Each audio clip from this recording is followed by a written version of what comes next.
Les je eden najbolj iskrenih simbolov slovenstva. Skoraj vsak četrti Slovenec ima v lasti gozd. Imamo izjemno raznolike lesne vrste in Slovenija se s svojo 60-odstotno poraščenostjo uvršča med 4 najbolj gozdnate države v Evropi, takoj za Švedsko, Finsko in Estonijo. Les je zaradi skladiščenja ogljikovega dioksida eden ključnih elementov pri obvladovanju klimatskih sprememb. Slovenija ima največji letni prirast lesa na prebivalca v Evropi, toda po predelavi lesa smo na repu. Glede na 352 milijonov kubičnih metrov lesne zaloge v slovenskih gozdovih, bi nam les lahko pomenil surovinsko osamosvojitev, močnejše krožno gospodarstvo in večjo energetsko neodvisnost. Toda za izdelke z višjo dodano vrednostjo ga na prebivalca porabimo le okoli pol kubičnega metra. Zakaj tako nizka izraba in spoštovanje te dragocene surovine? Prisluhnite navdihujočim zgodbam ljudi, ki strastno verjamejo v čar lesa. V njem vidijo material prihodnosti in razvojno priložnost za gospodarski razvoj Slovenije. Jaz sem vedno rekel, moram iz tistega delati, ko imam doma. In lesa je tukaj dovolj, da lahko delam, ne. In to nam je v genih ostalo. V genih smo imeli les in tako je, da iz enega polena se da narediti čuda. In tisto, ko drugi ne kurijo, jaz naredim lahko. Ali žlice, ali medvedke, karkoli iz tistega kosa lesa, ne. V eni z lesom najbolj bogatih slovenskih regij, na Kočevskem, nastajajo uporabni leseni izdelki, ki hkrati oživljajo izumirajočo kulturno dediščino. Znamenita družina kočevskih rokodelcev Kobola ustvarja iz lesa umetniške skulpture in tradicionalne posode kočevarjev, imenovane nečke. Iz lesa ustvarjajo s pomočjo motorne žage, dleta in svojih ročno narejenih unikatnih strojev. Vse v želji dati lesu dodano vrednost. Oče Matija, nekdanji gozdar, svoje rokodelsko znanje, potem ko je z lesom navdušil svoje otroke, prenaša znanje o lesu in njegovi obdelavi otrokom v vrtcih ter v osnovnih šolah. Družina Kobola je bila tako že večkrat nagrajena za dolgoletno, uspešno in nesebično udejstvovanje na področju ohranjanja in promocije kulturne dediščine Kočevske skozi les. Jaz sem se navdušil nad lesom takrat, ko je oče začel. V bistvu je že dedek razbaril, on je bolj za lovske stvari. Pol je pa oče, ko je brez službe vstal in ni vedel, kaj bi počel. In je vprašal mene, kaj če delati, pa sem jaz rekel, nekaj z lesa naredi. In tako se je ta zgodba tudi začela pri njemu. Jaz sem začel takrat, sem bil star nekje 9 let. Sem tudi z njim hodil, ko smo začeli delati okoli po muzejih, da je posodo videl, nečko, da sva mere vzel pa to in pol je doma, prvi je bila nečka, je začel delati. Pol pa smo naprej razvijali tudi še druge izdelke. Jaz sem bil šolan mizar drugač in po hištvu mi je že eno in isto bilo, skus. In zato sem jaz pol začel tudi po teh očetovih stopinjah iti in sem bolj začel razbariti, oblikovati, dajo lesu drugačno vrednoto. Mi je bilo hudo, ko so take hlode, pa nas sam naložili, pa ven vozili, ne, iz Kočevja, da nismo mi tukaj znali tega narediti, ne. Razumete, takrat nisem imel jaz moči, ne, da bi to, ne. Potem sem pa jaz začel iz tega. Jaz sem iz najslabšega lesa delal izdelke, ne. In iz sadnega drevja, iz vsega, ne, vsega sem probal. Jaz sem vztrajal in sem delal tudi po 16 ur na dan v delavnici. Ven smo šli sami jesti, pa nazaj noter. Pa še ponos sem študiral, ko bo kakšno stvar naredil, ne. Jaz sem se pogovarjal z enim mojim bivšim sodelavcem, ne, gozdarjem. Je rekel, Matija, veš, tisto, ko smo mi čuvali, zdaj sekajo. Mi smo tako ne hodili, bi tega, ne bi tega, onga bi, ja. Je s težkim srcem kakšno drevo ven dal, ne tako, ne. Zdaj pa vse, pride stroj, fajn vse počakajo, fajn kar je in kar ni. Ja, les je škoda, ga je vsak košček že, ne. Treba ga izkoristiti čim več, kar ga imamo. za kurjavo enega kurja brez veze, z njega se da marsikaj zaslužiti. Ja, pri nas delamo večinoma iz sadnega drevja, zato ker ima les lepe barve, tekstura je važna. Drugače pa vsak košček, ko ostane, se ga spravi in pol gledam na to, tudi po en teden hodim okoli njega in ga obračam, da vidim, kako bi ga čim bolj izkoristil. Oče mi je zmeraj govoril, da se iz polena da narediti denar. In škoda je zavreči polenu, kjer nekdo ne vidi nič, mi vidimo pa to dodano vrednost v tem kosu lesa. Eden izmed načinov promocije slovenskega lesa je tudi razstava Čar lesa, ki s spremenjenim programom že 13 let potuje po celotni Sloveniji in pri tem promovira ter spodbuja trajnostni vidik rabe lesa, pomen njegove predelave in rabe lesnih izdelkov. Razstava želi poudariti pomen lesno-predelovalne industrije ter ekskluzivnost lesnih izdelkov za obvladovanje klimatskih sprememb in nižanje emisij toplogrednih plinov. Večja domača predelava lesa in večja raba lesnih izdelkov bi nam namreč omogočila tudi prehod v nizkoogljično družbo, saj 1 kubični meter lesnih izdelkov veže nase za kar 2 toni ogljikovega dioksida. Slovenija nima rudnih bogastev, niti lastnih energetskih virov ne. Imamo pa les, ki ga lahko z malo energije in pa z malo onesnaževanja ali pa vpliva na okolje predelamo v vrhunske izdelke. Za razliko od vseh drugih materialov, les ustvarja energija sonca in to iz CO2. In če pogledamo, da je CO2 toplogredni plin, pomeni, da s tem, ko drevo raste, veže nase CO2 iz ozračja. Če ga pustimo v gozdu, drevesa seveda struhnijo, gre CO2 zopet nazaj v ozračje. Če les pokurimo, zopet vrnemo nazaj v ozračje, medtem ko v lesnih izdelkih se v obdobju uporabe teh lesnih izdelkov pa se CO2 ohranja še desetletja ali pa stoletja. Poglejmo slovenske kozolce. Si predstavljate pred 100 leti, da so bili zgrajeni iz lesa in da je CO2, ki je bil takrat ujet, še vedno v teh kozolcih. In zato lahko lesni izdelki edini pripomorejo znižanju emisije CO2, ki je tako pomemben za podnebje in pa reševanje podnebnih težav.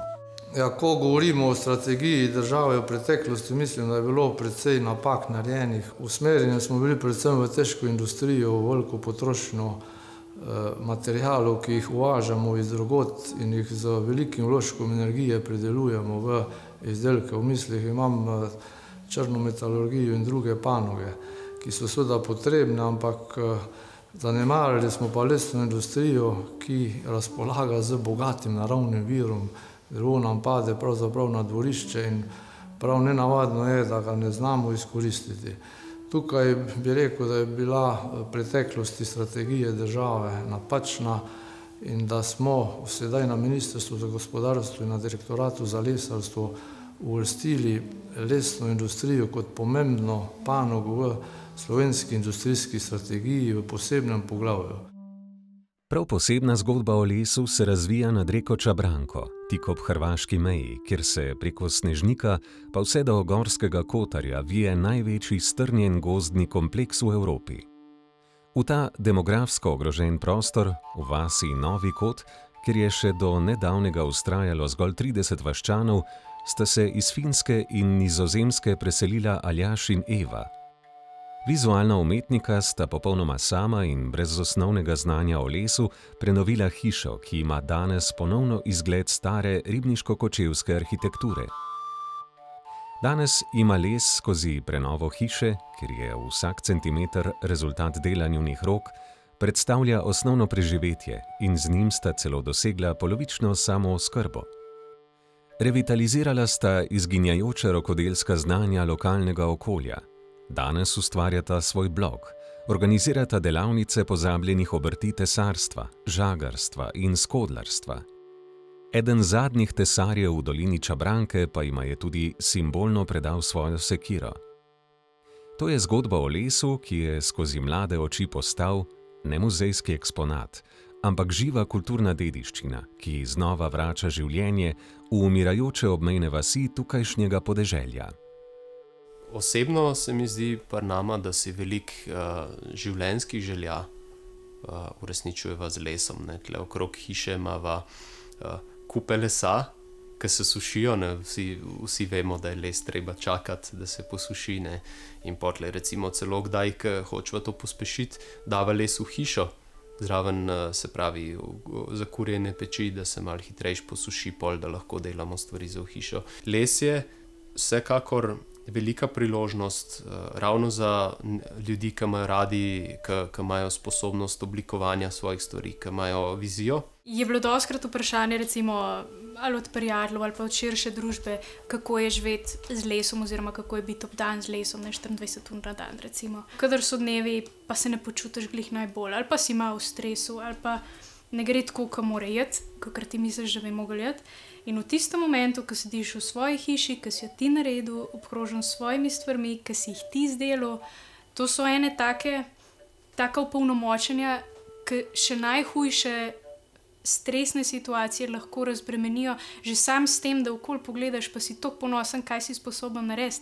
Pa še to je, da les, ki ga porabimo za izdelke, je najprej, se pravi, drevo, potlej izdelek in šele na koncu, čist na koncu bi mogel biti v bistvu drv, ne? Pozabila so se znanja klasifikacije lesa, uporabnosti lesnih vrst in to je nekako, se mi zdi, ključno pri najnem, rečemo, modelu ozaveščanja širše javnosti, pa tudi delavnicah, ki jih ponujava, da ta znanja poskušava pridobiti sama in ta znanja dati naprej. Njun prihod v vas Novi Kot je med domačini sprva izzval nezaupanje. Iz preteklosti so bili namreč vajeni prišlekov, ki pridajo in gredo.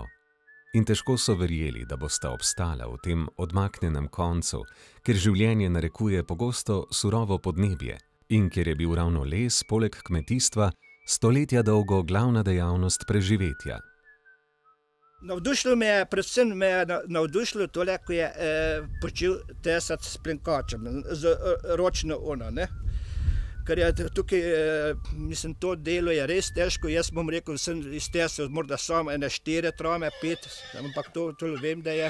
Nisem se nikdar nadal, da bo še tako kdo od takih mladih, kdo za plenkačo prijel, ne. To je sekira za tesanje tramov, za obdelovanje okroglega lesa. Ta sekira pa tudi interesantna. Kaj je to? To je stara za izdelovanje lesenih žlebov. Priložnosti za nova delovna mesta in za razvoj lesno-predelovalne industrije se odpirajo skozi prizmo novih raziskav mikrostrukture lesa, s katerimi slovenski raziskovalci segajo v sam svetovni vrh.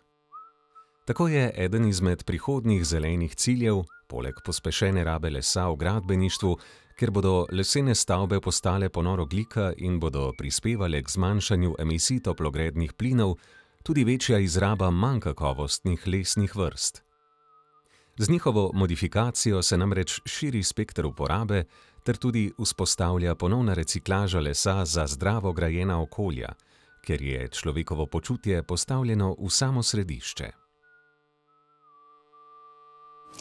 Slovenski les je zame nekaj, na kar sem v bistvu čustveno navezana.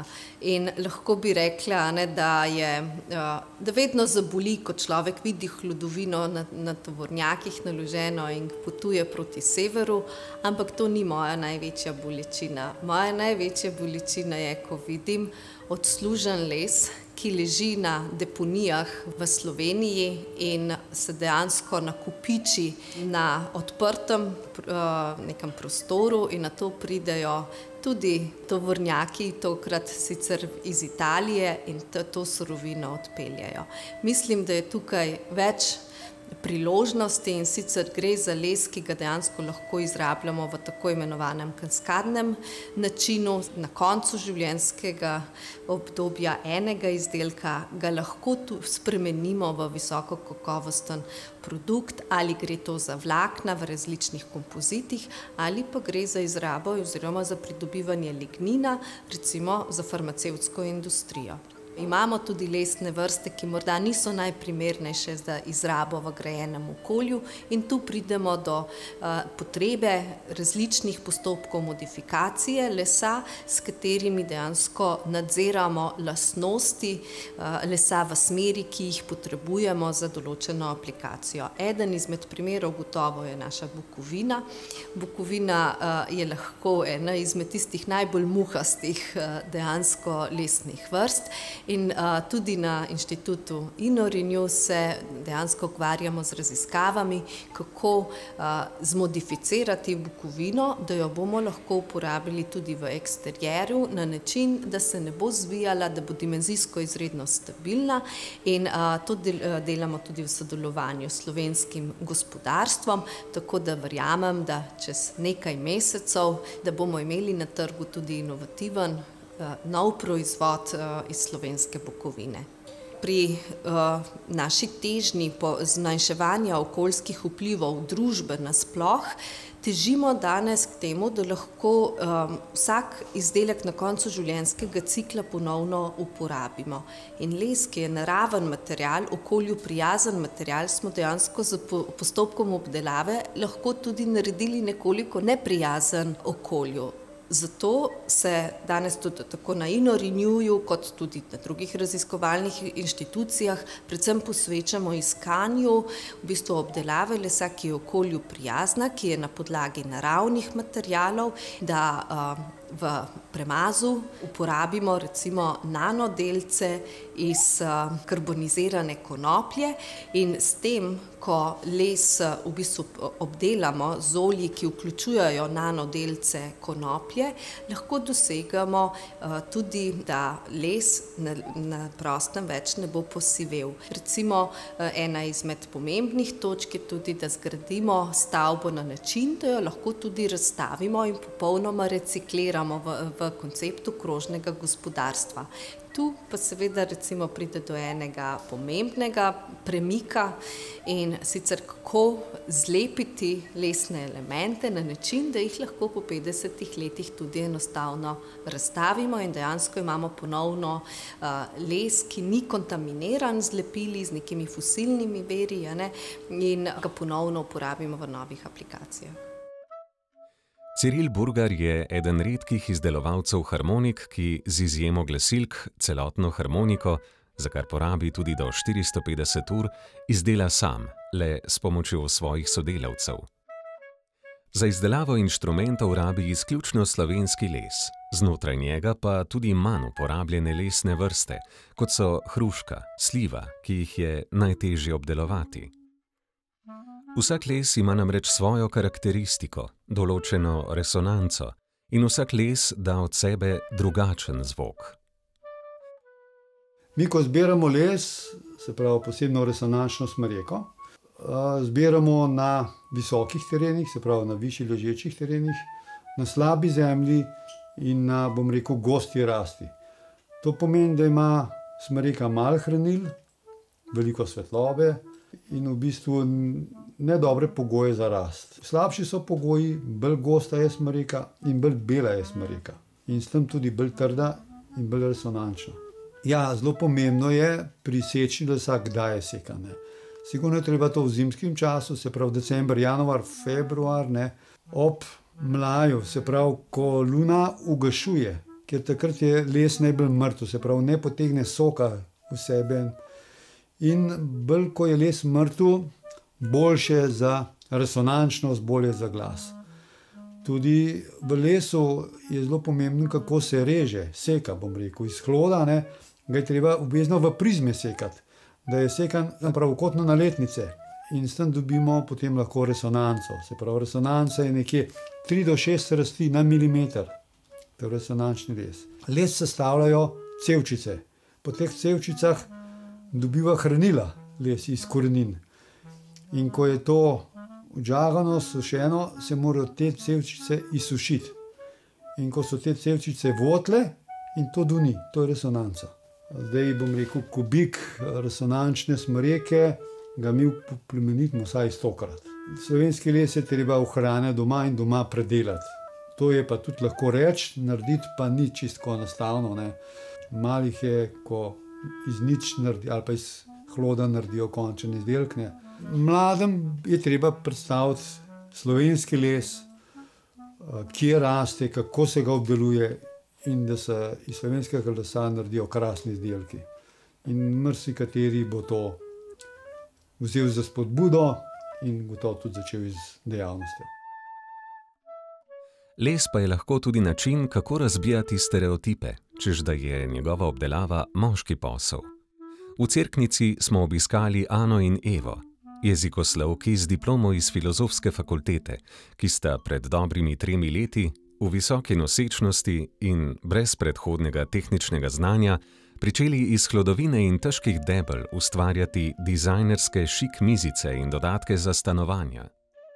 Ja, pri nas na Notranjskem je lesna industrija že od nekdaj zelo prisotna, imamo ogromno kvalitetnega gozda in moj oče je vedno, ko je šel napravljati drva, domov pripeljal tudi kakšen kos, ki je bil tak malo drugačen pa poseben, pa ga je bilo škoda uporabiti za gorivo, tako da je okrog hiše vedno bilo veliko čokov, ki smo jih potem uporabljali za kakšne podstavke, za rože, za dekoracijo in tukaj se je rodila ideja, da bi čoke delali tudi za notranje prostore. Obe imava radi dom in v bistvu iz prijateljstva, ženska energija, strast, volja naj je pripeljala do tega, da sva v času njene porodniške in moje porodniške začeli ustvarjati to znamko Vodemlond. Sploh so bili atraktivni, ko smo kupovali kakšno hlodovino, ti drvari so naj kar malo po stran gledali, videli ste prišle. Tako da, ja, sva kar rušila ta stereotip, mogoče, da se samo moški ukvarjajo z lesom in da samo moški znajo mizariti in da samo moški lahko tudi kaj težkega dvignejo. Ana je bila v visoki nosečnosti, jaz sem imela dojenčka s sabo in super. Ni mogel verjeti, če bova midve uporabljali ta les in takrat so ga prepričali, da smo midve to pravi. Izpod njunih rok, iz robustnih debel in pogosto tudi odpadnega lesa, tako nastajajo uporabni izdelki z višjo dodano vrednostjo. Za celoten proces poskrbite sami, vse od vihtenja žage pa do brušenja, in v prihodnje načrtujeta celo združenje žensk, ki ustvarjajo iz lesa. Vsak izdelek pa je unikat za sebe in individualna zgodba. Se mi zdi, da zdaj v tem času čedalje bolj stremimo k naravi v teh pristnih oblikah. In čok je vsekakor ena taka prvinska oblika. Po drugi strani pa zelo multipraktik, jaz rečem, vsestranski, paša praktično vsak interjer, postavimo ga lahko v vsako sobo, lahko ga prenašamo, lahko je sedalo, lahko je mizica, lahko je podstavek, lahko je nočna omarica. Plus všeč nama je tudi ta neka nota, bi rekla, ekološka, progresivnega razmišljanja, da se stvari ponovno uporabijo, ki bi bile morda zavržene v gozdu. Les naju je učil oziroma naju še uči vsak dan potrpežljivosti, ker jaz pravim, od gozda pa do spalnice recimo je kar dolga pot. Včasih se morava sprijazniti s tem, da bo nekaj let trajalo, da bova tisti kos, ki sva ga ravno kar pripeljali, obdelovali. Lahko tudi 10 let. Tako da potrpežljivosti, trme, pa mogoče tega, da narave ne gre prehitevati. Težko je iskati bližnjice. Les je, poleg pitne vode, naša edina strateška surovina, ki jo še imamo v izobilju. Les je material, ki je spremljal in sooblikoval razvoj naše civilizacije od najzgodnejših začetkov. Dajmo mu priložnost, da bo tudi kapital naše prihodnosti. Za svoj obstoj ga namreč potrebujemo bolj kot kdajkoli prej.